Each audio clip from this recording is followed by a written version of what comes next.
गेल्या 10 दिवसात पेट्रोलच्या किमतींमध्ये 8 रुपयांची तर डिझेलच्या किमतीत 7.5 रुपयांची वाढ झाली आहे. याचा फटका आता एसटी महामंडळाला देखील बसत आहे. राज्याचे परिवहन मंत्री प्रताप सरनाईक यांनी एसटी महामंडळाच्या खर्चात वाढ झाल्याचं सांगताना तिकीट दरवाढीचे संकेत दिलेत. मात्र सद्यस्थितीला दरवाढ करण्यात आली नाही असंही स्पष्ट केले. सध्या एसटी महामंडळाकडून डिझेल बचतीसाठी उपाययोजनांची अंमलबजावणी करण्यात येत आहे. डिझेल बचतीचं उद्दिष्ट ठरवण्यात आल्याची माहिती मंत्री सरनाईक यांनी दिली आहे. परिवहन मंत्री प्रताप सरनाईक यांनी डिझेल आणि पेट्रोल बचतीसाठी एसटी महामंडळाकडून योजना तयार करण्यात आल्याचं सांगितलं.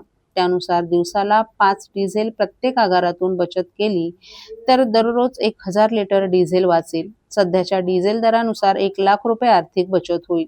यासाठी आगारन्याय डिझेल बचतीचे उद्दिष्ट निश्चित करण्याची सूचनाही देण्यात आली आहे. चालकाच्या चुकीच्या पद्धतीमुळे प्रति लिटर 10 किलोमीटरपेक्षा कमी गाडी धावत असेल तर वाहन चालकांना योग्य प्रशिक्षणाच्या सूचना केल्यात.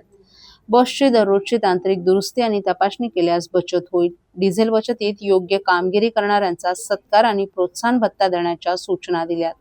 जे आगार जास्त बचत करतील त्यांना दरमहा विशेष बक्षीस देण्याच्या सूचना केल्या असल्याची माहिती देखील प्रताप सरनाईक यांनी दिली आहे.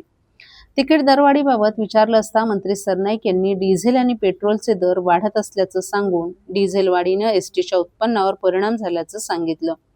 एसटी महामंडळाला 310 कोटींचं नुकसान वर्षाला होणार आहे, ते सहन करता येणार नाही. डिझेलचे दर अजूनही स्थिर नाहीत. उद्या त्यात आणखीन वाढ होण्याची किंवा कपात होण्याची शक्यता आहे. त्यामुळे सध्या परिस्थितीत आम्ही राज्य सरकारच्या ज्या सूचना आहेत त्यानुसार अंमलबजावणी करत आहोत.